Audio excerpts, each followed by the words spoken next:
আসসালামু আলাইকুম রহমতুল্লাহ। Hello viewers, আমি ইলেকট্রিশিয়ান বাবলু। আপনারা দেখতেছেন আমার চ্যানেল ইলেকট্রিক আইডিয়া। বরাবরের মতন আজকেও নতুন একটি ভিডিও নিয়ে হাজির হলাম আপনাদের সাথে। তো আজকের বিষয় হচ্ছে ডিওল স্টার্টার, ডাইরেক্ট অনলাইন স্টার্টার। আমরা যখন একটি ডল স্টার্টার তৈরি করি, ডল স্টার্টার তৈরি করার জন্য আমরা একটি স্টপ পুশ বাটন আর একটি স্টার্ট পুশ বাটন ব্যবহার করি। নর্মালি যখন আমরা ডল স্টার্টার তৈরি করি, দুটি পুশ বাটন সুইচ ব্যবহার করে। আর যখন আমরা স্টপ পুশ বাটন চাচ্ছি, স্টপ পুশ বাটন বাদ দিয়ে শুধুমাত্র একটিমাত্র স্টার্ট পুশ বাটন দিয়ে আমরা ডল স্টার্টার চালু করব, তখন কিন্তু আমরা দুটি রিলের সাহায্যে কিন্তু আমরা লেচিং করে ডিওল স্টার্টার কানেকশন করি। এখন আজকে শুধুমাত্র দেখাবো একটিমাত্র স্টার্ট পুশ বাটন সুইচ দিয়ে। এই যে আমার এখানে দেখতেছেন NO যে সুইচটা আছে, এই সুইচের সাহায্যে ডল স্টার্টার কানেকশন করে। আদৌ কি এই কানেকশনটাকে প্রপারলি, এই কানেকশন দিয়ে কি আমার ডল স্টার্টার চলবে? তো আজকে মূলত এই বিষয়টা নিয়েই আপনাদের সাথে হাজির হয়েছি। তো দেখেন, আমি শুধুমাত্র একটি পুশ বাটন সুইচের মাধ্যমে কিন্তু আমি কন্ট্রোলিংটি করে রাখছি। এটা কীরকমভাবে ওয়ার্কিং করে বা এটা দিয়ে কি আপনার মোটর স্টার্টারকে সেফলিভাবে চালানো যাবে কিনা, মূলত আজকে সেই বিষয়টি আপনাদের সাথে ডিসকাস করব।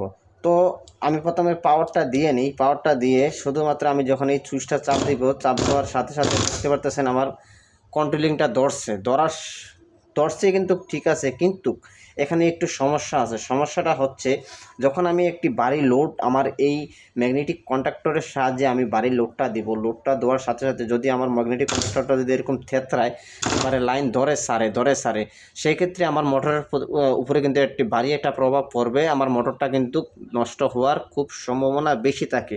তাই এই ভিডিওটি বানানোর মূল উদ্দেশ্য হচ্ছে, গত কয়েকদিন যাবৎ দেখতেছি অনেক বাইক কমেন্ট করতেছে যে একটিমাত্র পুশ বাটন সুইচ দিয়ে রিলে ছাড়া কীভাবে একটি ডল স্টার্টার কানেকশন করা যায়, সেই বিষয়ে একটি ভিডিও বানানোর জন্য। তো আমি অনেক কিছু বিবেচনা করে দেখলাম শুধুমাত্র একটি পুশ বাটন সুইচ দিয়ে, স্টার্ট পুশ বাটন সুইচ দিয়ে একটি ডল স্টার্টার কীভাবে কানেকশন করা যায়। তো সেই থিওরির হিসাবে আজকে কানেকশন করলাম। কানেকশন করে একটা জিনিস বুঝতে পারলাম, এই কানেকশন কিন্তু সম্পূর্ণভাবে রং। এই কানেকশন করে কোনো ভারী মোটর বা কোনো ভারী বস্তু কিন্তু চালানো উচিত না। আমরা একটা কাজ করতে পারি, হয়তো দেখা গেছে আমাদের কাছে যদি এরকম সিলেক্টর সুইচ থাকে, তো আমরা সিলেক্টর সুইচের মাধ্যমে কিন্তু আমরা ডল স্টার্টার কানেকশন করতে পারি। আর প্রপারলিভাবে আপনি যদি ডল স্টার্টার কানেকশন করতে চান, তাহলে কিন্তু আপনাদের দুইটি পুশ বাটন সুইচ লাগবে। দুইটি পুশ বাটন সুইচ দিয়ে যদি আপনি একটি ডল স্টার্টার কানেকশন করেন, সেক্ষেত্রে আপনি নির্দ্বিধায় আপনি একটি মোটর কন্ট্রোলিং চালাতে পারবেন। আর অন্যথায় যদি আপনি চাচ্ছেন যে শুধুমাত্র একটি পুশ বাটন দিয়ে চালাতে, তাহলে কিন্তু আপনি দুটি রিলের মাধ্যমে লেসিং করে আপনি একটি ডল স্টার্টার প্রপারলিভাবে 100% প্রপারলিভাবে কিন্তু আপনি চালাতে পারবেন। তো আমি যে কানেকশনটা করছি শুধুমাত্র আমি একটি নিজের থেকে নিজে একটা থিওরি নেওয়ার জন্য। আদৌ পর্যন্ত কি একটিমাত্র NO যে আমাদের পুশ বাটন সুইচগুলো আছে, নর্মালি পুশ বাটন যেটা NO, এটা কিন্তু কোনো লক নাই। আমি আপনাকে দেখাই, এটা কিন্তু পুশ করলে আবার অনলি চলে আসে, এটা কিন্তু কোনো লক নাই। আর এখানে আরেকটি সুইচ আছে, যেটা আপনার একটা মেকানিজম লাগানো থাকে এরকম পুশ বাটনের ভিতরে। যখন আপনি এটাকে চাপ দিবেন, চাপ দেওয়ার সাথে সাথে কিন্তু এখানে একটা লক হয়। লক হওয়ার সাথে আপনার এই ম্যাগনেটিক কন্ডাক্টরটা চালু হবে। আবার যখন রিপ্লাই চাপ দিবেন, তখন কিন্তু আপনার এই পুশ বাটনটি আপনার রিলিজ হয়ে যায়, ম্যাগনেটিক কন্ডাক্টরটা বন্ধ হয়ে যায়। তো আমি ভিডিওটি করার একটি উদ্দেশ্য, যেন আদৌ পর্যন্ত যেই একটি পুশ বাটন দিয়ে যেন অনেকেই কমেন্ট করে বলে শুধুমাত্র একটি পুশ বাটন দিয়ে কীভাবে একটি ম্যাগনেটিক ডল স্টার্টারকে রান করাবো, সেটা সম্ভব কিনা। তো আমি দেখতেছি, আমার থিওরিতে দেখতেছি এইভাবে কিন্তু করা সম্ভব না, এটা কিন্তু রিস্কি কাজ। তো আমি এটাকে আপনাদেরকে আবার একটু প্র্যাকটিক্যালে চালিয়ে দেখাই এটা কী সমস্যা হতে পারে। তো আমি যখন এটাকে চাপ দিলাম, চাপ দেওয়ার অনেক সময় ক্ষেত্রে কিন্তু এটা সাথে সাথে ধৈর্য বসে কাজ করে, কিন্তু প্রপারলি কিন্তু সে কাজটা করে না। তখন কিন্তু আমার মোটরের উপরে ম্যাগনেটিক কন্ডাক্টরের উপরে একটা ভারী প্রভাব পড়ে, সেক্ষেত্রে ম্যাগনেটিক কন্ডাক্টর ভাইব্রেশন করে আর লাইনটা কিন্তু প্রপারলিভাবে সারে না।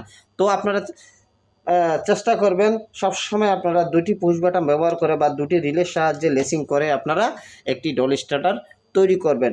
আর না হয়তো একটি সিলেক্টর সুইচ ব্যবহার করে আপনি ডল স্টার্টার কানেকশন করবেন। অনলি ফর একটি পুশ বাটন সুইচ দিয়ে কিন্তু ডল স্টার্টার কানেকশন করা যাবে না। এটা কাজ করে কিন্তু 100% ওয়ার্কিং হয় না। তো আমি লাস্ট ভিডিও শেষ করার আগে আপনাদেরকে একটু চালিয়ে দেখাই।